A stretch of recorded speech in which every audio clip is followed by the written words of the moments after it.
Hey guys, Omni here. We just got a brand new trailer for the Ahsoka series coming out next month, which we will be reacting to here on the channel. So if you're not subscribed, make sure to stick around because we will be reacting to it here. You know, we've checked out a couple of trailers up until this point, and I'm pretty excited for this. I'm really looking forward to seeing what they do with these characters. It's being described as Rebels Season 5. From what we've seen with the trailers so far, it looks really interesting, especially with these characters, these non-Jedi that are somehow intermixed into what's going on here as Ahsoka is getting her crew back together to try to once again find Ezra and then snuff out Thrawn if they can. We've been getting a lot of inklings of him over the course of the last 2 seasons of Mandalorian, so we know that we're building up towards that. So with that said, let's go ahead and check out this trailer, and I hope we get something new here. The last couple of things we saw, some of the little like shorts and then the main trailer stuff, has kind of mostly been the same footage, but let's go ahead and see if we got anything new here today. Here we go. War is inevitable. One must destroy in order to create. Yo. We are no Jedi. I like that though. That play on Ahsoka's famous line of Thrawn's return as heir to the Empire. What happens when we find Thrawn? Power, such as you've never dreamed. So she's helping them find Thrawn. I've spent most of my life fighting a war.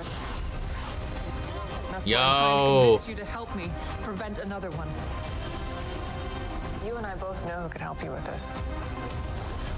She's still just as stubborn as ever. I bet your master found Dude. you times. Anakin never got to finish my training. I walked away from him, just like I walked away from Sabine. You never made things easy for me, Master. Wait, what? As a Jedi, sometimes you have to make the decision no one else Yo. can. But I'm counting on you to see this through. Oh, dude, he sounds great. Nice haircut. August 23rd. Sometimes we have to do what's right, regardless of our personal feelings. Yo! If we don't Dude. stop Thrawn, everything will be in vain. Dude, he looks so good. You have no power. Anakin spoke highly of you. I'm not here to discuss my past. We have a lot of work to do. Once a rebel, always a rebel. Hell yeah, man.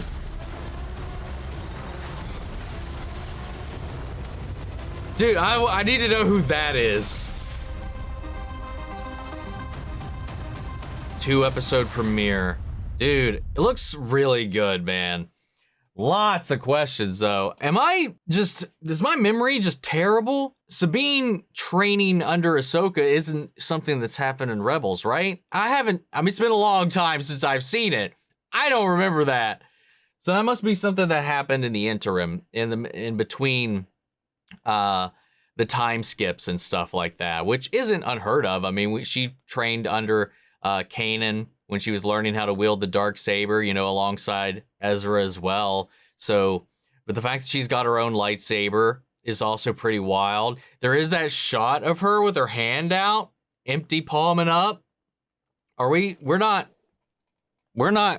Sabine, not Jedi, right? Is she force sensitive? Is this something that we've learned that's going to be revealed in the interim? I don't know. I mean, it could very well be anything else, or maybe it's a fleeting hope that, you know, something might happen there. But seeing her face off against Shin was pretty interesting, and I'm curious to see how those characters are involved, because they're involved with oh goodness, what was her name? I don't remember the character's name. Bruce Lee's goddaughter. The first inkling we got from Thrawn in when Ahsoka first popped back up. What was that character's name? Whatever.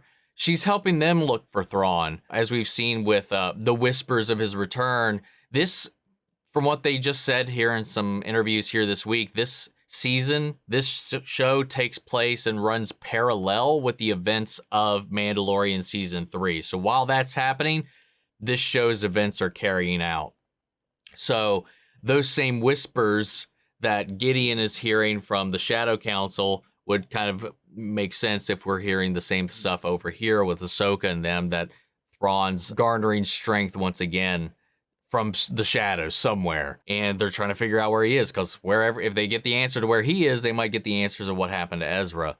And I like that little shot. You know, we saw a glimpse of it in previous trailers, but we actually got to hear him talk from the recording that he left behind, and it sounded really good, man.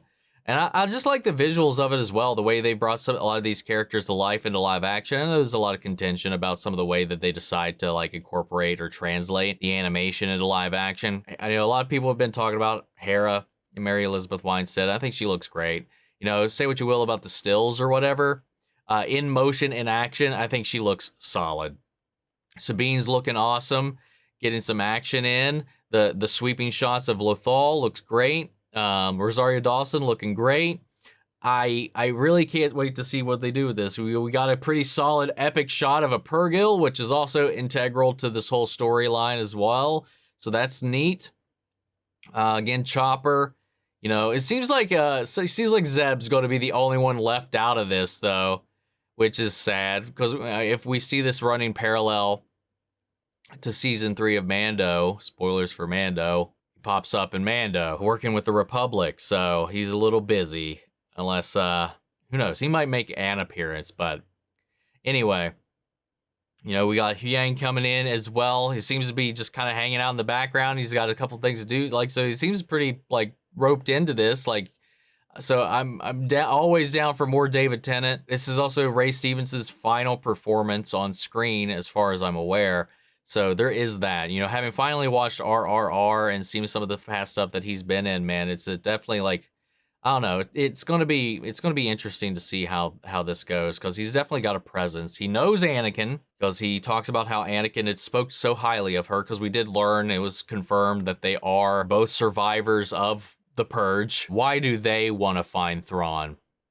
Why is the Magistrate helping them find Thrawn? Because she's definitely seemed to have her own allegiances for her own reasons before that might match up in line with Thrawn's ideology.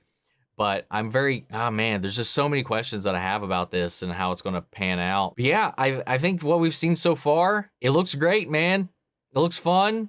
I hope it lands. But guys, what did you think? I'm going to go ahead and pass it off to you. Hope you enjoyed this reaction. If you did, leave a like, drop a comment, subscribe if you're not already. Make sure to stick around, because we will be covering this here on the channel once it comes out. And before we go, I want to shout out our channel legends: Manny Share, Ryan, Karen, Philly Vane, York, Corey Scott, Margaret Grace, Melito, Barbara Anguiano, Jeffrey Hale, M. Sephiroth, Jake Cantrell, and Eric Official. Thank you guys so much for your continued support.